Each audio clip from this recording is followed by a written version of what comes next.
Código de Processo Civil, Lei número 13.105, de 16 de março de 2015, seção 4 da gratuidade da Justiça. Artigo 98. A pessoa natural ou jurídica brasileira ou estrangeira com insuficiência de recursos para pagar as custas, as despesas processuais e os honorários advocatícios tem direito à gratuidade da Justiça na forma da lei. A gratuidade da Justiça compreende as taxas ou as custas judiciais, os selos postais, as despesas com publicação na imprensa oficial, dispensando-se a publicação em outros meios, a indenização devida à testemunha que, quando empregada, receberá do empregador salário integral, como se em serviço estivesse. As despesas com a realização de exame de código genético, DNA, e de outros exames considerados essenciais, os honorários do advogado e do perito e a remuneração do intérprete e do tradutor nomeado para a apresentação de versão em português de documento redigido em língua estrangeira. O custo com a elaboração de memória de cálculo quando exigida para a instauração da execução. Os depósitos previstos em lei para interposição de recurso, para propositura de ação e para a prática de outros atos processuais inerentes ao exercício de ampla defesa e do contraditório. Os emolumentos devidos a notários ou registradores em decorrência da prática de registro, averbação ou qualquer outro ato notarial é necessário à efetivação de decisão judicial ou à continuidade de processo judicial no qual o benefício tenha sido concedido. A concessão de gratuidade não afasta a responsabilidade do beneficiário pelas despesas processuais e pelos honorários advocatícios decorrentes de sua sucumbência. Vencido o beneficiário, as obrigações decorrentes de sua sucumbência ficarão sob condição suspensiva de exigibilidade e somente poderão ser executadas se nos 5 anos subsequentes ao trânsito em julgado da decisão que as certificou, o credor demonstrar que deixou de existir a situação de insuficiência de recursos que justificou a concessão de gratuidade, extinguindo-se passado esse prazo tais obrigações do beneficiário. A concessão de gratuidade não afasta o dever do beneficiário pagar, ao final, as multas processuais que lhe sejam impostas. A gratuidade poderá ser concedida em relação a algum ou a todos os atos processuais ou consistir na redução percentual de despesas processuais que o beneficiário tiver de adiantar no curso do procedimento. Conforme o caso, o juiz poderá conceder direito ao parcelamento de despesas processuais que o beneficiário tiver de adiantar no curso do procedimento. Aplica-se o disposto no artigo 95, parágrafos 3º e 5º, ao custeio dos emolumentos previstos no parágrafo 1º, inciso 4, do presente artigo, observada a tabela e as condições da lei estadual ou distrital respectiva.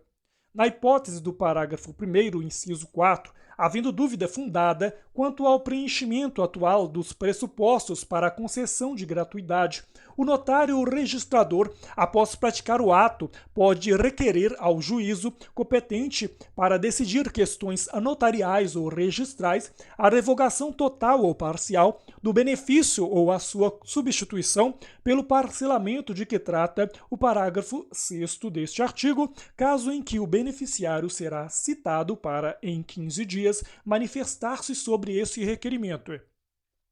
Artigo 99. O pedido de gratuidade da Justiça pode ser formulado na petição inicial, na contestação, na petição para ingresso de terceiro, no processo ou em recurso. Se superveniente à primeira manifestação da parte na instância, o pedido poderá ser formulado por petição simples nos autos do próprio processo e não suspenderá seu curso. O juiz somente poderá indeferir o pedido se houver nos autos elementos que evidenciem a falta dos pressupostos legais para a concessão de gratuidade, devendo, antes de indeferir o pedido, determinar à parte a comprovação do preenchimento dos referidos pressupostos. Presume-se verdadeira a alegação de insuficiência deduzida exclusivamente por pessoa natural.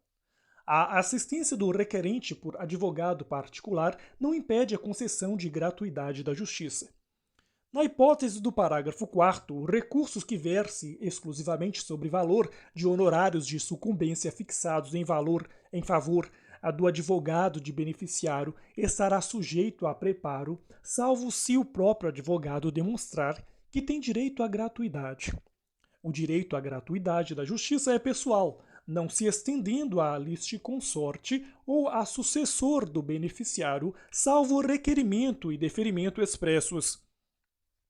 Requerida a concessão de gratuidade da justiça em recurso, o recorrente estará dispensado de comprovar o recolhimento do preparo, incumbindo ao relator, nesse caso, apreciar o requerimento e, se indeferi-lo, fixar prazo para a realização do recolhimento. Artigo 100. Deferido o pedido, a parte contrária poderá oferecer impugnação na contestação, na réplica, nas contrarrazões de recurso ou nos casos de pedido superveniente ou formulado por terceiro por meio de petição simples a ser apresentada no prazo de 15 dias nos autos do próprio processo, sem suspensão de seu curso.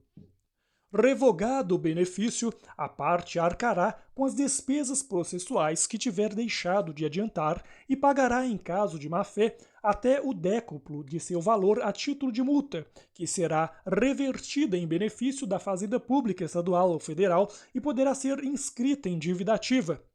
Artigo 101. Contra a decisão de indeferir a gratuidade ou a que acolher pedido de sua revogação, caberá agravo de instrumento, exceto quando a questão for resolvida na sentença contra a qual caberá apelação. O recorrente estará dispensado do recolhimento de custas até decisão do relator sobre a questão preliminarmente ao julgamento do recurso. Confirmada a denegação ou a revogação da gratuidade, o relator ou o órgão colegiado determinará ao recorrente o recolhimento das custas processuais no prazo de 5 dias, sob pena de não conhecimento do recurso. Artigo 102. Sobrevindo o trânsito em julgado de decisão que revoga a gratuidade, a parte deverá efetuar o recolhimento de todas as despesas de cujo adiantamento foi dispensada, inclusive as relativas ao recurso interposto, se houver no prazo fixado pelo juiz, sem prejuízo de aplicação das sanções previstas em lei. Não efetuando o recolhimento, o processo será extinto sem resolução de mérito, tratando-se do autor, e nos demais casos não poderá ser deferida a realização de nenhum ato ou diligência requerida pela parte enquanto não efetuado o depósito. Capítulo 3 dos Procuradores. Artigo 103. A parte será representada em juízo por advogado, regularmente inscrito na Ordem dos Advogados do Brasil. É lícito a parte postular em causa própria quando tiver habilitação legal. Artigo 104. O advogado não será admitido a postular em juízo sem procuração, salvo para evitar preclusão, decadência ou prescrição ou para praticar ato considerado urgente. Nas hipóteses previstas no caput, o advogado deverá, independentemente de caução, exibir a procuração no prazo de 15 dias, prorrogável por igual período por despacho do juiz. O ato não ratificado será considerado ineficaz relativamente àquele em cujo nome foi praticado respondendo o advogado pelas despesas e por perdas e danos. Artigo 105. A procuração-geral para foro, outorgada por instrumento público ou particular, assinado pela parte, habilita o advogado a praticar todos os atos do processo, exceto receber citação, confessar, reconhecer a procedência do pedido, transigir, desistir, renunciar ao direito sobre o qual se funda a ação, receber da quitação, firmar compromisso e assinar declaração de hipossuficiência econômica que devem constar de cláusula específica. A procuração pode ser assinada digitalmente na forma da lei. A procuração deverá conter o nome do advogado, seu número de inscrição na Ordem dos Advogados do Brasil e endereço completo. Se o outorgado integrar sociedade de advogados, a procuração também deverá conter o nome dessa, seu número de registro na Ordem dos Advogados do Brasil e endereço completo. Salvo disposição expressa em sentido contrário constante do próprio instrumento, A procuração outorgada na fase de conhecimento é eficaz para todas as fases do processo, inclusive para o cumprimento de sentença. Artigo 106. Quando postular em causa própria, incumbe ao advogado declarar na petição inicial ou na contestação o endereço, seu número de inscrição na Ordem dos Advogados do Brasil e o nome da sociedade de advogados da qual participa para o recebimento de intimações. Comunicar ao juízo qualquer mudança de endereço. Se o advogado descumprir o disposto no inciso 1º, o juiz ordenará que se supra a omissão no prazo de 5 dias, antes de determinar a citação do réu, sob pena de indeferimento da petição. Se o advogado infringir o previsto no inciso 2, serão consideradas válidas as intimações enviadas por carta registrada ou meio eletrônico ao endereço constante dos autos. Artigo 107. O advogado tem direito a examinar em cartório de fórum e secretaria de tribunal, mesmo sem procuração, autos de qualquer processo, independentemente da fase de tramitação, assegurados a obtenção de cópias e o registro de anotações, salvo na hipótese de segredo de justiça, nas quais apenas o advogado constituído terá acesso aos autos. Requerer como procurador vista dos autos de qualquer processo pelo prazo de 5 dias. Retirar os autos do cartório ou da secretaria pelo prazo legal, sempre que neles lhe couber falar por determinação do juiz nos casos previstos em lei. Ao receber os autos, o advogado assinará carga em livro ou documento próprio. Sendo o prazo comum às partes, os procuradores poderão retirar os autos somente em conjunto ou mediante prévio ajuste por petição dos autos. Na hipótese do parágrafo 2º, é lícito ao procurador retirar os autos para obtenção de cópias pelo prazo de 2 a 6 horas, independentemente de ajuste e sem prejuízo da continuidade do prazo. O procurador perderá, no mesmo processo, o direito a que se refere no parágrafo 3º se não devolver os autos tempestivamente, salvo se o prazo for prorrogado pelo juiz. O disposto no inciso 1º do caput deste artigo aplica-se integralmente a processos eletrônicos. Capítulo 4 da sucessão das partes e dos procuradores. Artigo 108. No curso do processo, somente é lícita a sucessão voluntária das partes nos casos expressos em lei. Artigo 109. A alienação da coisa ou do direito litigioso por ato entre vivos a título particular não altera a legitimidade das partes. O adquirente ou cessionário não poderá ingressar em juízo sucedendo o alienante ou cedente sem que o consinta a parte contrária. O adquirente ou cessionário poderá intervir no processo com assistente litisconsorcial do alienante ou cedente. Estendem-se os efeitos da sentença proferida entre as partes originárias ao adquirente ou cessionário. Artigo 110. Ocorrendo a morte de qualquer das partes, dar-se-á a sucessão pelo seu espólio ou pelos seus sucessores, observado o disposto no artigo 313, parágrafos 1º e 2º. Artigo 111. A parte que revogar o mandato outorgado a seu advogado constituirá, no mesmo ato, outro que assuma o patrocínio da causa. Não sendo constituído novo procurador, no prazo de 15 dias observar-se-á o disposto no artigo 76. Artigo 112. O advogado poderá renunciar ao mandato a qualquer tempo, provando na forma prevista neste Código que comunicou a renúncia ao mandante a fim de que este nomeie sucessor. Durante os 10 dias seguintes, o advogado continuará a representar o mandante desde que necessário para lhe evitar prejuízo. Dispensa-se a comunicação referida no caput quando a procuração tiver sido outorgada a vários advogados e a parte continuar representada por outro, apesar da renúncia. Título 2 do litisconsórcio. Artigo 113. Duas ou mais pessoas podem litigar no mesmo processo em conjunto ativo ou passivamente, quando entre elas houver comunhão de direitos ou de obrigações relativamente à lide, entre as causas houver conexão pelo pedido ou pela causa de pedir, ocorrer afinidade de questões por ponto comum de fato ou de direito, o juiz poderá limitar o litisconsórcio facultativo quanto ao número de litigantes na fase de conhecimento, na liquidação de sentença ou na execução, quando este comprometer a rápida solução de litígio ou dificultar a defesa ou o cumprimento da sentença. O requerimento de limitação interrompe o prazo para manifestação ou resposta que recomeçará da intimação da decisão que o solucionar. Artigo 114. O litisconsórcio será necessário por disposição de lei ou quando, pela natureza da relação jurídica controvertida, a eficácia da sentença depender da citação de todos que devam ser litisconsortes. Artigo 115. A sentença de mérito, quando proferida sem a integração do contraditório, será nula se a decisão deveria ser uniforme em relação a todos que deveriam ter integrado o processo.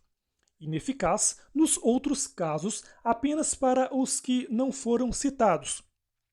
Nos casos de litisconsórcio passivo necessário, o juiz determinará ao autor que requeira a citação de todos que devam ser litisconsortes dentro do prazo de que assinar, sob pena de extinção do processo. Artigo 116. O litisconsórcio será unitário quando, pela natureza da relação jurídica, o juiz tiver de decidir o mérito de modo uniforme para todos os litisconsortes.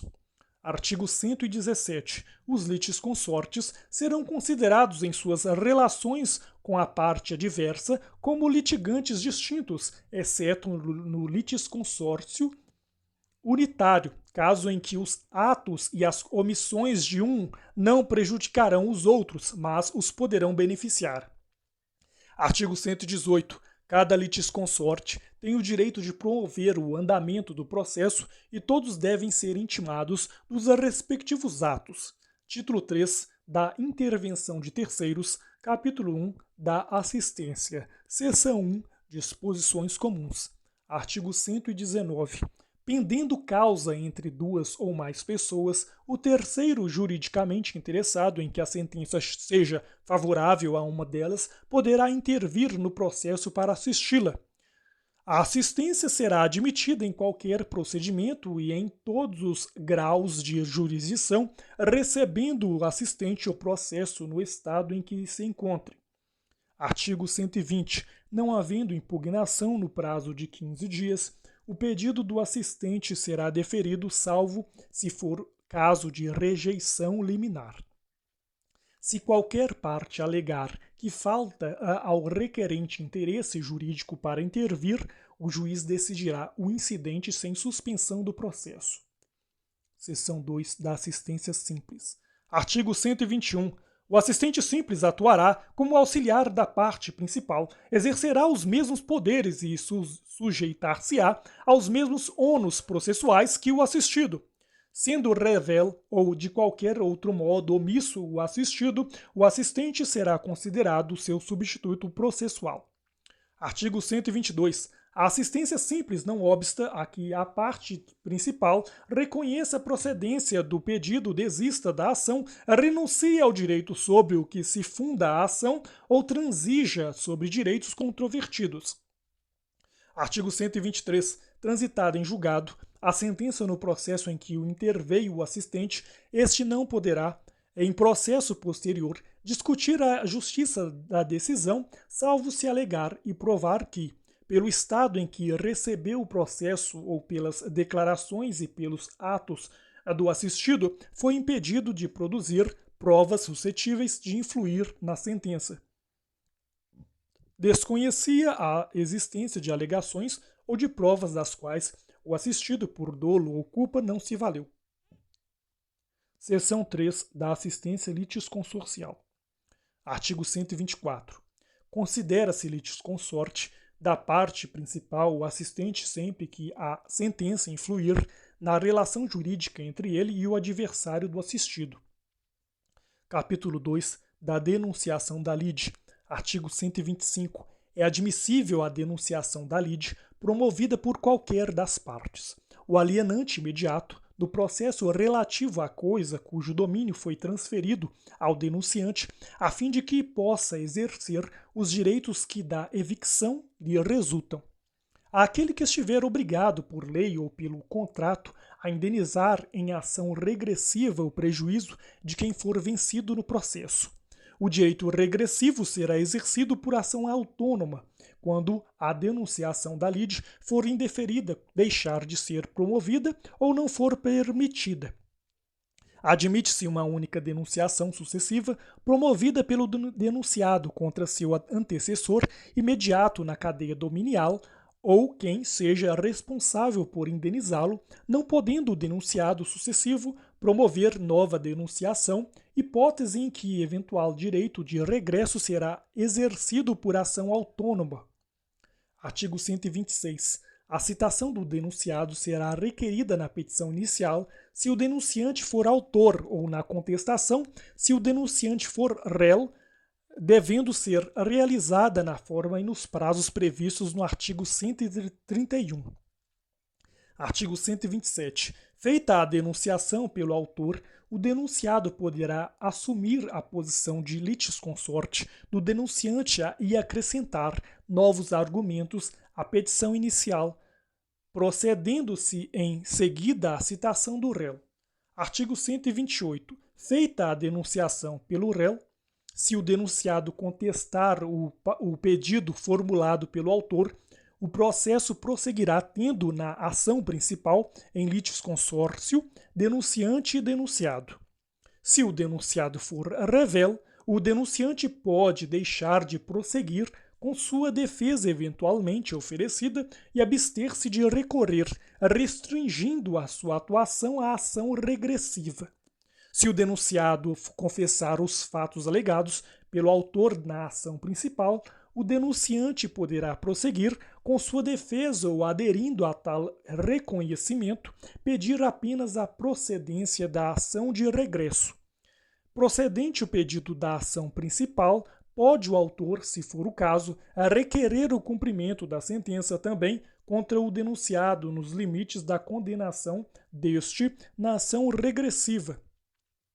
Artigo 129. Se o denunciante for vencido na ação principal, o juiz passará ao julgamento da denunciação da lide.